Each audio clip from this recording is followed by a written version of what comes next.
Tá gravando? Tá? Ótimo, perfeito. Então, vamos ao caso aqui, tá? Vamos ver como é que fica. Tá, aí tinha o casinho, e aí pedi para vocês algumas respostas ali. Vocês vão ver que nessa resposta que eu dei, tem respostas que estão em preto e respostas que estão em vermelho, tá? Haja vista o fato de que vocês estão, que nós estamos estudando aqui nessa disciplina, foram os elementos identificadores da ação, foram os requisitos da petição inicial. O que eu coloquei aqui em vermelho é o que eu precisava, o que eu queria que vocês, obviamente, acertassem. E aqui está muito relacionado ao artigo 319, quando ele fala que constitui requisito da petição inicial as partes, aqui embaixo o pedido e também o valor da causa, né? Então, o advogado, ele precisa, na petição inicial, na sua peça inicial, expor claramente as partes, claro que aí tem que colocar toda a qualificação das partes, né? Estado civil, RG, CPF, endereço, profissão. O artigo 319, se não me engano, no inciso 2, ele fala exatamente quais são os requisitos que vocês têm que colocar. Vocês só não preencheram dessa maneira completa, porque aqui no casinho, né, ele vem apenas ali o início, vem só os primeiros nomes, enfim. Então, vocês deviam indicar certinho as partes, vocês deviam indicar certinho o valor da causa e vocês deviam indicar o pedido. Eu já falo com relação ao pedido, com respeito a alguns trabalhinhos, mas a grande maioria acertou sem problema nenhum essa questão do pedido. Vamos lá, então. O que dizia o caso, só para lembrar? Em janeiro de 2016, Joana Góes, brasileira, solteira, veja que ela é solteira, auxiliar de serviços gerais, conheceu Pedro Coelho, brasileiro, divorciado, mestre de obras. Espera lá, só um minutinho, deixa eu ver uma coisa aqui. Ah, tá, eu já estou confundindo com outro caso de outra turma. Tá certo? Brasileiro, divorciado, mestre de obras. Após 4 meses de namoro, Pedro passou a pernoitar na casa de Joana. Tá? O Pedro, então, ele resolveu que ele ia dormir na casa dela, né? Todas as quartas, sábados e domingos. Né? Isso não acontece. Mantendo publicamente uma convivência com a mesma. Em junho de 2016, Pedro comprou um imóvel em seu nome exclusivamente, pelo valor de R$120 mil, contando, para tanto, com a poupança de Joana, do importe de R$20 mil. Em 13 de agosto de 2017, ele comprou um veículo Uno no valor de R$20 mil. Ocorre, porém, que no dia 10 de janeiro de 2020, Pedro saiu de casa alegando que iria se casar com Maria Silvia. Né? A Maria Silvia furou o zóio da Joana. E informando a Joana que esta teria o prazo de 60 dias para sair do imóvel de sua propriedade. Ele alega que o imóvel é de propriedade dele. Não tiveram filhos em comum. Joana lhe procura para resolver a situação. Então, vamos à análise desse caso. Vejam que o caso ele não traz muitas questões pormenorizadas. Ele traz a situação de uma maneira muito geral. Então, ele fala que lá em 2015 iniciaram um namoro, que a partir desse namoro, o Pedro ele começou a frequentar a casa da Joana no sentido de repartir uma vida em comum com a mesma. Né? Eles não estavam apenas namorando, eles estavam juntos efetivamente em uma vida em comum. Como é que a gente vai sabendo isso, né? Porque, prof, mas como assim eles estavam numa vida em comum? Como é que a gente vê isso aqui dentro desse problema? Quando ele fala ali, ó, então ele passou a pernoitar na casa de Joana todas as quartas, sábados e domingos. Olha aqui, ó, essa expressão mantendo publicamente convivência com a mesma. Então, essa expressão, mantendo publicamente convivência com a mesma, o que isso está indicando? Isso está indicando que eles, a partir desse momento, ali de 2015, eles começaram a viver em uma união estável. União estável. Bom, já vou falar um pouquinho para vocês a respeito da união estável. Aí diz assim, então em junho, então ato contínuo, né, a esse momento que eles iniciaram a união estável, em junho de 2016, o Pedro comprou um imóvel em seu nome exclusivamente. Então veja, o que eu quero dizer aqui? Eu não, né? O que é que apresenta o probleminha? Que o Pedro, ele colocou o imóvel em seu nome exclusivamente. Mas vocês verão que aqueles imóveis que foram, os bens que foram adquiridos de maneira onerosa, né, de maneira onerosa, na constância da união estável, pertencem a ambos, pertencem aos conviventes. Quando a pessoa está em união estável, a gente não chama eles de casados, né? A gente não chama eles de cônjuges. Nós denominamos como conviventes. Então, assim, ele comprou esse terreno e aqui está dizendo o seguinte, que ela ajudou com um valor de 20 mil reais para esse terreno. Mas, professora, e se porventura ela não tivesse ajudado com esse valor de de 20 mil reais e tivesse vindo assim no probleminha? Ele comprou o terreno por 120 mil reais com apenas o seu dinheiro. Com apenas o seu dinheiro. Aí, nós poderíamos discutir essa questão, professora, dizer que o terreno é só dele? Não. Não, por quê?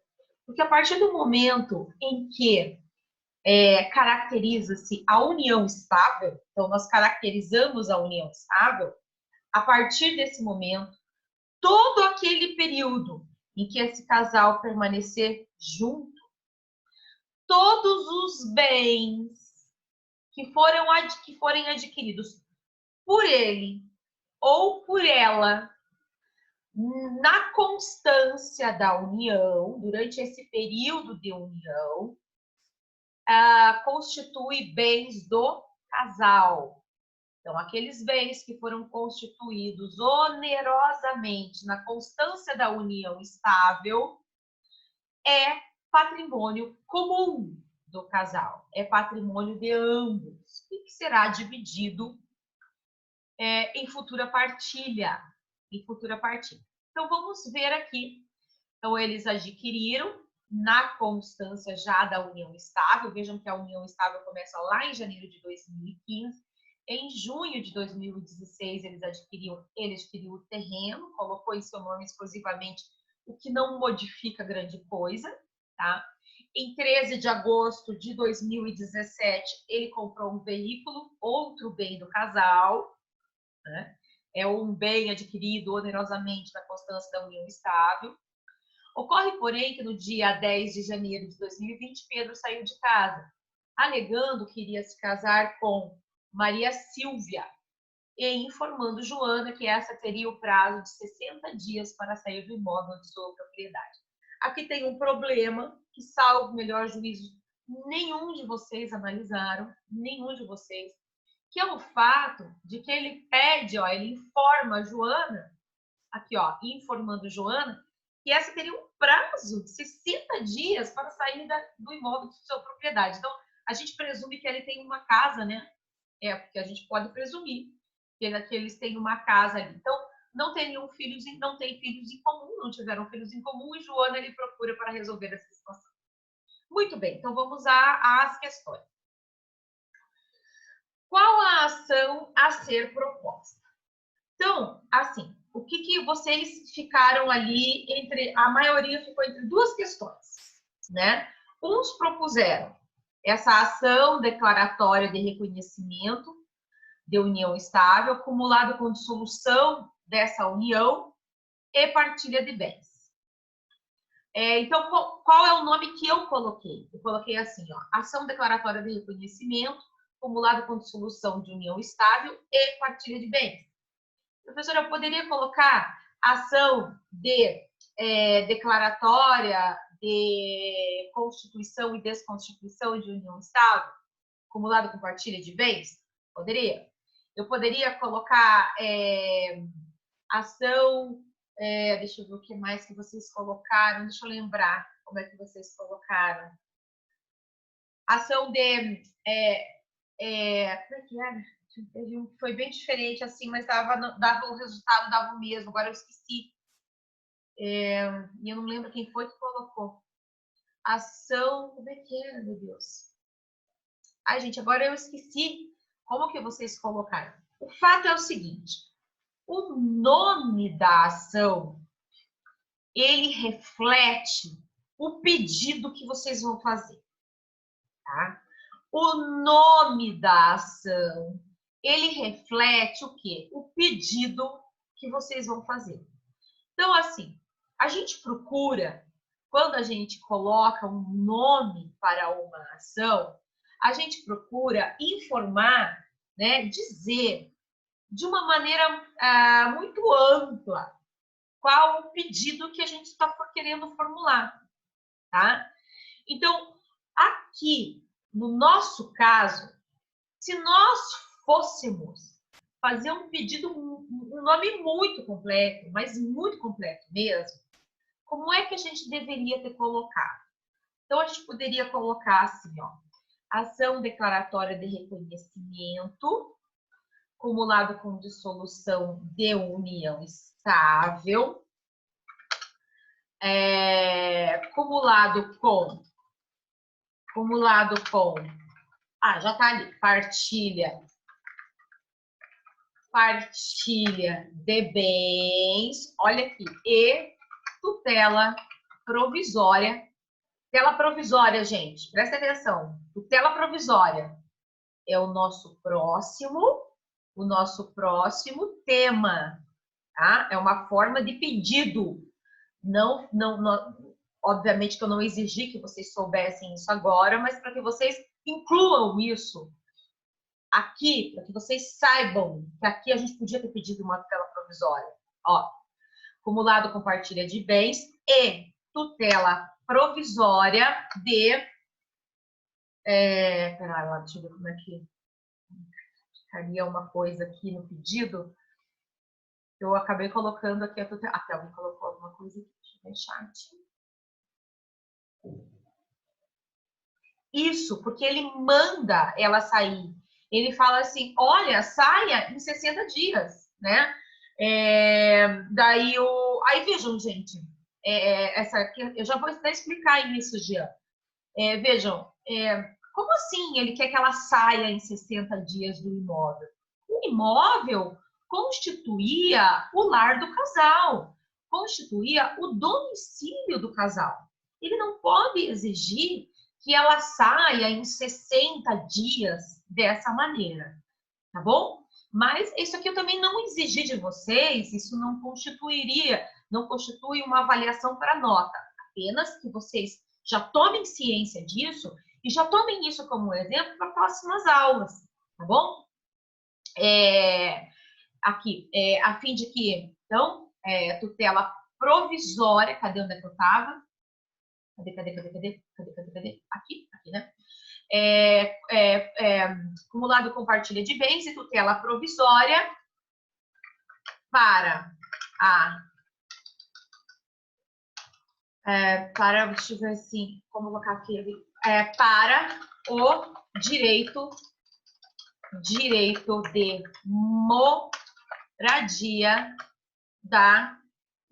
moradia deixa eu ver como é que fica melhor aqui. Ação declaratória de reconhecimento, acumulado com dissolução de união estável, acumulado com partilha de bens e tutela provisória de direito de moradia. Isso daqui seria o máximo que a gente podia pedir dentro do probleminha que foi apresentado. É o máximo que a gente pode colocar como nome da ação, tá? Mas há aqueles que colocaram ação declaratória de reconhecimento acumulado com dissolução de união estável e partilha de bens. Estava bom, professor? Estava bom, estava ótimo. Mas se vocês estão ali fazendo uma prova, uma banca, o exame da OAB, enfim, o mais correto era vocês pedirem também uma tutela provisória para garantir a ela o direito de moradia. Bom, mas vamos continuar. O que vocês deviam acertar agora? Vamos ver lá. Então, a legitimidade ativa da ação, partes da demanda, elementos identificadores da ação. Então, partes, Joana Góes. Vocês tinham ali a possibilidade de fazer uma qualificação dela? Vocês tinham esses elementos aqui, ó. Então, o artigo 319 do Código do CPC, se vocês pegarem lá no inciso 2, o inciso que nós vimos bastante, né? 319, deixa eu achar o meu aqui, pera lá. 319 do CPC, ele fala assim, a petição inicial indicará, inciso 2, olha lá, os nomes, os prenomes, então, o nome e o sobrenome é que a gente tem. O Estado Civil a gente tem ali, ó, o Estado Civil, a existência de união estável. Vejam só, a existência de união estável. No caso, eles estavam em união estável. Professor, eu fiquei em dúvida aqui.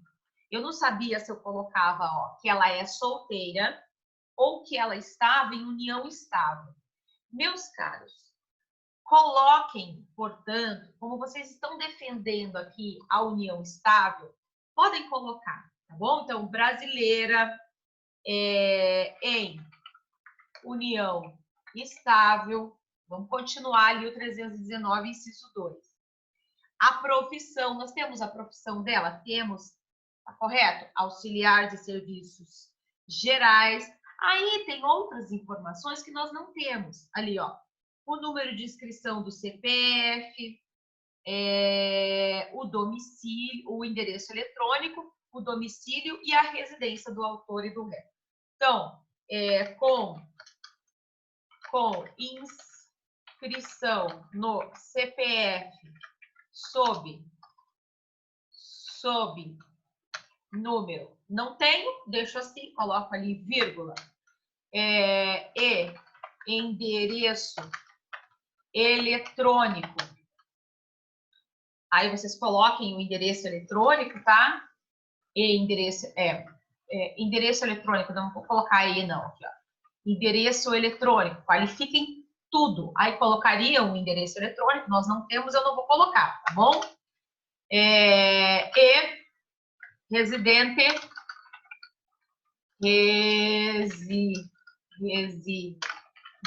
e domiciliada na rua tal, né? Coloquem o número tal, bairro tal, cidade de, aí coloquem a cidade e o estado, CEP, enfim, coloquem completo, tá bom? Essa é a legitimidade ativa da ação. Legitimidade passiva. Ai, meu Deus do céu, o que acontece, Ceci? Você está querendo me fechar? Tenho 10 minutos aqui antes de ter que abrir outra reunião. Legitimidade passiva.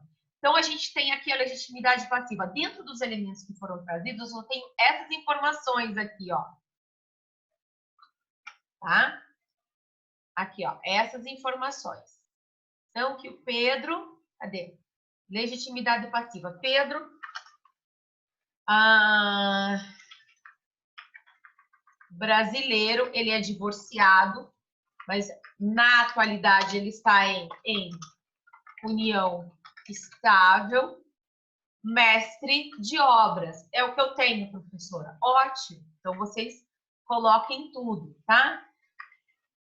Daí, coloquem igual a ela lá o restante. Isso, gente, numa qualificação de uma peça, tá bom? Vocês não podem esquecer desses elementos, toda essa qualificação da parte. Está lá no 319, perfeito? Então, partes qualificadas. nome da ação dada, partes qualificadas. Vamos aos fundamentos jurídicos. Fundamentos jurídicos.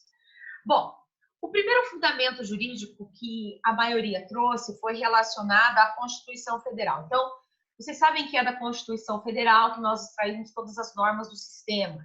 Então, se vocês pensarem que dentro do ordenamento jurídico nós temos as normas gerais que estão na Constituição Federal, e frente a elas, a essas normas da Constituição Federal, brota em todo o sistema normas dentro do Código Civil, dentro do ECA, dentro do Código Penal, dentro do processo penal, de onde vem o grande fundamento desses códigos todos, de todas as leis ordinárias e esparsas? Vem da própria Constituição Federal. Ou seja, qualquer uma lei que entre no nosso sistema, entre em vigência no nosso sistema, e que seja contrária a uma norma constitucional, ela poderá ter a sua constitucionalidade decretada, né? Desculpem, a sua inconstitucionalidade decretada. Então, assim, o grande fundamento que todos trazem sempre primeiro, começa-se pela Constituição Federal, que é de onde se extrai tudo. Daí a grande maioria de vocês foi lá no 226, parágrafo 3º da Constituição Federal. O 226 da Constituição Federal, ele traz ali um microsistema, né, dentro da Constituição que fala das famílias, E o que diz o parágrafo 3º de maneira específica? O parágrafo 3º, ele diz assim, ó, agora nós estamos entrando numa questão de direito material, né, não é mais a questão do processo. Então, vejam que para vocês conseguirem fazer uma petição, vocês precisam estar ligados dentro do processo civil e dentro do próprio direito civil. Então, você não tem como você fazer uma petição sem essa simbiose, né? Processo civil e direito civil estão juntos, estão interligados, né? Então, você precisa estar com os dois juntos. Então, o 226, no parágrafo 3º, ele diz assim, ó, para efeito da proteção do Estado, é reconhecida a união estável entre homem e mulher como entidade familiar, devendo a lei facilitar a sua conversão em casamento. Então, a Constituição Federal, ela deu um passo que foi o seguinte, entender que união estável não era apenas uma sociedade de fato, né? Porque antigamente, antes da Constituição, entendia-se que a união estável, né, advinda de uma relação afetiva, ela era uma sociedade empresária praticamente, né? Uma sociedade fática entre as pessoas. A Constituição Federal, ela vem e diz assim, não, eles não são apenas uma sociedade de fato, né? Como se dois empresários se unissem para vender alguma coisa, para constituir um patrimônio em comum. Mas ela é uma entidade familiar, né? O que a Constituição Federal diz é trazer a união estável ao patamar de entidade familiar. Para o direito, isso muda completamente. Por quê? Até o fato de que essas ações que nós estamos conversando aqui tramitam hoje nas varas de família. Antigamente, essas ações, como elas eram consideradas sociedades do direito empresarial, elas tramitavam nas varas cíveis. Então, se eu quisesse lá desconstituir, eu vivi anos com uma pessoa, não fui casada, estive em união estável. Então, se eu quisesse desconstituir, quisesse conversar sobre o nosso patrimônio depois de uma separação, eu precisava entrar com ação nas varas de família. Hoje não preciso mais, obviamente, a partir da Constituição Federal, entendido como uma entidade familiar, passou-se essas ações passaram a tramitar dentro das varas de família. Bom? Ótimo. Então, a Constituição Federal vem e fala assim, é uma união estável, é uma entidade familiar. O Código Civil, que é de 2002, posterior à Constituição Federal, ele traz um sistema da união estável ali no artigo 1723 e seguintes. Professora, eu usei como fundamento ali jurídico para o meu trabalhinho só o Código Civil. Podia? Podia. Né? Não tem problema nenhum, traz só o Código Civil, não tem problema nenhum, tá? Aliás, eu acho que a norma infraconstitucional aqui nas petições, elas são muito mais importantes do que a norma constitucional. Por quê? Porque a norma constitucional ela é genérica, ela é aberta, né? E ela precisa ser complementada. E ela foi complementada pelo próprio Código Civil, que é o Código de Processo. Deixa eu abrir lá o 1723, que eu quero ler duas questões importantes para vocês. Aqui eu estou dando umas informações de como vocês resolveriam a questão, tá? 1723 diz assim, ó, é reconhecida como entidade familiar a união estável. Prof, a Constituição já falou isso, é verdade. A Constituição falou isso, o que o Código Civil veio fazer? Veio complementar a norma constitucional. A norma constitucional é aberta, o Código Civil veio e complementa, tá? Então, é reconhecida como entidade familiar a união estável entre homem e mulher, configurada na... Aqui que está a nossa questão. Convivência pública, contínua e duradoura, estabelecido com o objetivo de constituição de família. Prof, aí está falando entre homem e mulher, né? Realmente, o Código Civil, ele é de 2002. Ele é de 2002. Contudo, em 2011, o STF julgou uma ação direta de inconstitucionalidade, 4277. Nessa ação direta de inconstitucionalidade, o STF garantiu que uniões homoafetivas também são equiparadas à união estável. Então, ele esvaziou o conteúdo do 1723 quando ele fala homem e mulher. A ação direta de inconstitucionalidade, ela alterou, na verdade, né, o artigo nesse sentido, dando uma outra interpretação, dizendo assim, ó, é reconhecida como entidade familiar a união estável configurada na convivência pública, contínua e duradoura, estabelecida com o objetivo de constituição de família, independente se homem e mulher, mulher e mulher, homem e homem. Perfeito? Mas o fundamento é aqui. O que eu queria também que vocês observassem ali no Código Civil? Se vocês forem no 1725, vocês verão assim, ó, na união estável, salvo o contrato escrito entre os companheiros, aplica-se às relações patrimoniais, é o nosso caso aí, a gente vai discutir o patrimônio dos dois, ó. As relações patrimoniais do que couber, o regime da comunhão parcial de bens. O que é o regime da comunhão parcial de bens?